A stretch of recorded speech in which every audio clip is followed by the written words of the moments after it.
Yangi kelinlarga, opa-singillarimizga zo'r yechim. Mana qachongacha manamda ikkitadan shipirgini shipirasiz. Buni shipirsangiz changida ustivozigacha dabdala bo'ladi.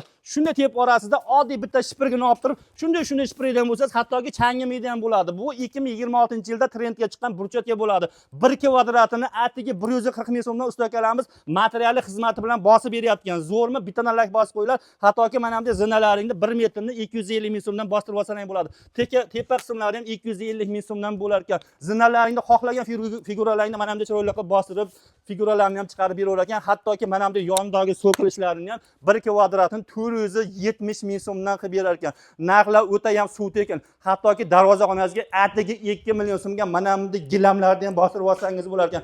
Aytilgan narxlar faqat vodiy bo'yicha amal qiladi. Uzoq joylarga oz-moz narx qo'shilib qolar ekan. Ro'za kunida juda ham zo'r skidka bo'lib ketibdi. Tezroq zakaz qilishga shoshilinglar. Ekran pastida nomerlar bo'ladi. Bunaqangi ishlar har doim bo'lavermaydi. Sog' bo'linglar.